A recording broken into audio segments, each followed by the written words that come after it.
Hey guys, welcome back to Carib 21, wherever you're watching from, in the Caribbean or in and around the diaspora.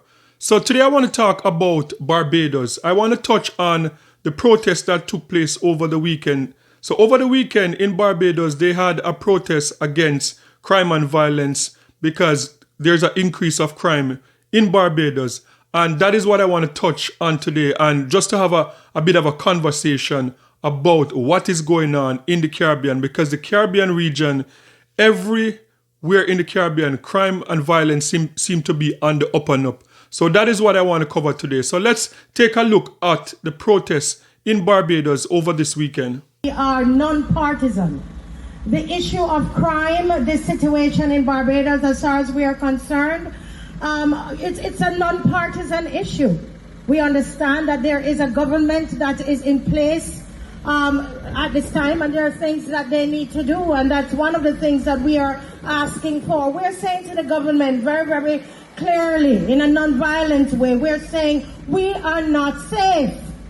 We are not safe. We do not feel safe in this country.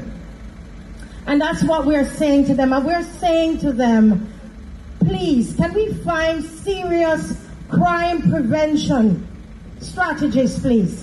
Let's be serious about what we're doing. And so that's why we are out here today as citizens.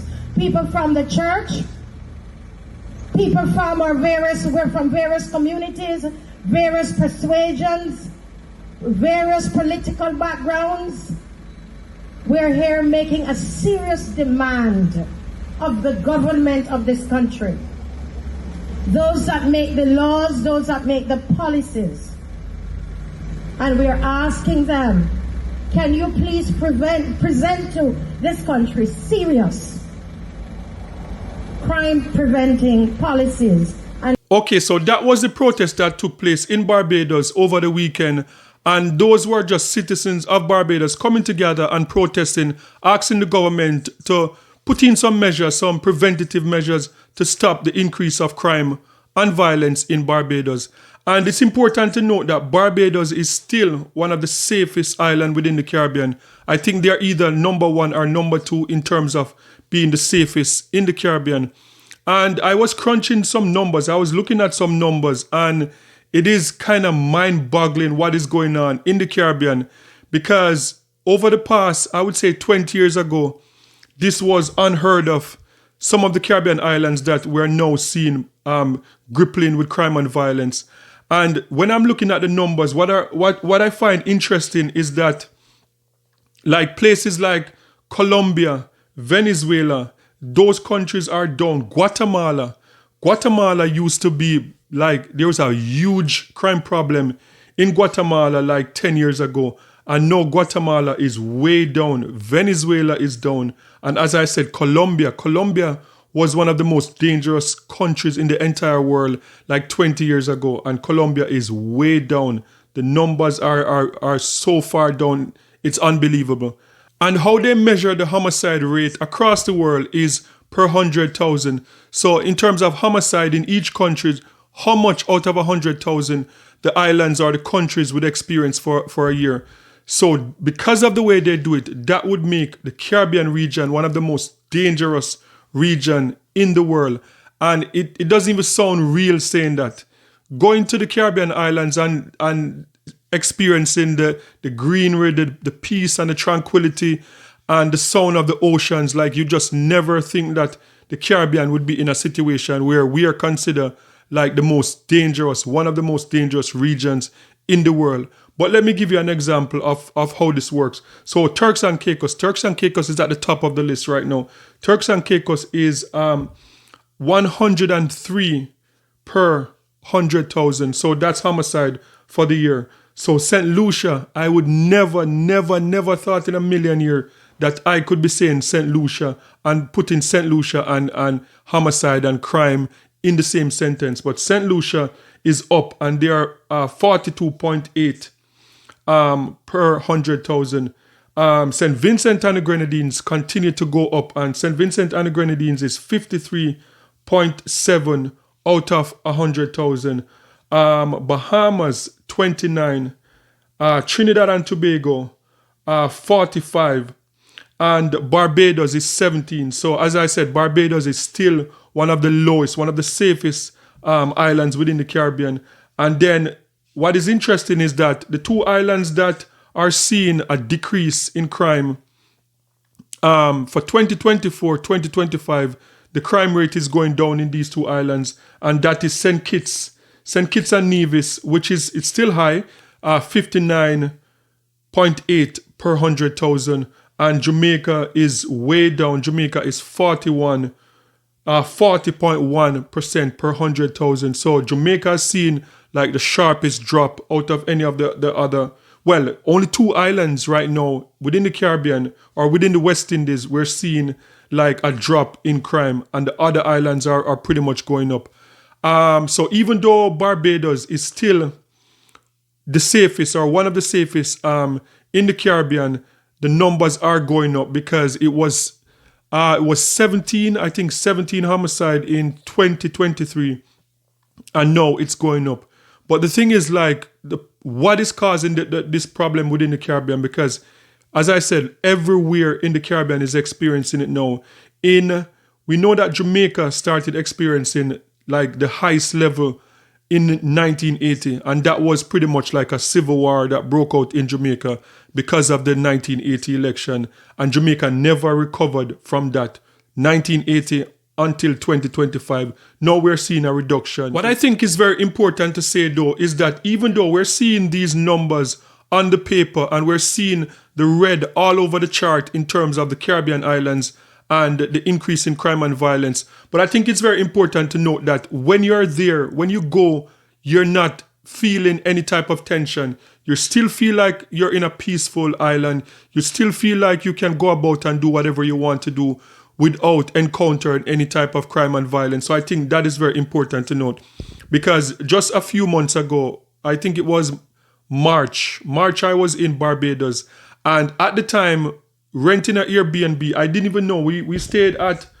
St. Michael's Parish. I did not know at the time that St. Michael's Parish was considered as one of the rough spots in Barbados. But we stayed in St. Michael's Parish. We walked everywhere. We took the bus. We walked to the beach, and we felt safe the entire time. So I think it's very important to say that in St. Vincent, last year, St. Vincent, we were in St. Vincent, we were in Kingstown, all over the island, and never felt any type of danger or any type of, we felt safe the entire time. So I think that is very important to note. But if you are a tourist and you're looking on like a place to go and you see these things all over the internet, it might deter you from going there, and that is the danger, because the Caribbean islands, we depend on tourism a lot within the Caribbean. So that is the danger.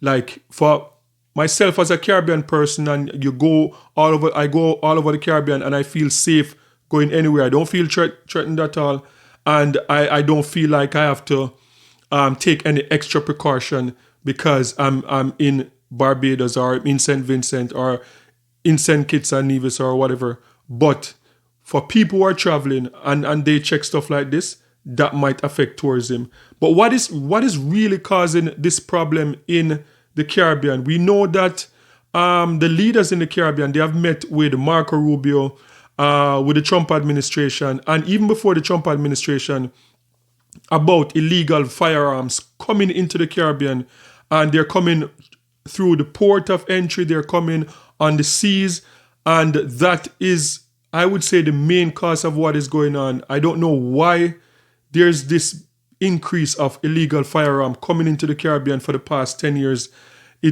Before, it wasn't like that. It wasn't like that, but for some reason, the past 10 years, we've just seen an increase coming into the Caribbean. And I know some people say that there's lack of opportunities in the Caribbean for young men, but I'm not buying into that. I'm not buying into the notion that the reason why young men are picking up illegal firearm in the Caribbean is because there's no opportunity. I don't buy that for a minute. If you ask me, I think the biggest problem in the Caribbean have to do with broken homes. The Caribbean have one of the highest rate of single-parent home in the entire world. And I believe that is the problem, because I know poverty can cause certain things in certain countries. I'm not discounting that poverty can contribute to like people going and stealing and stuff like that.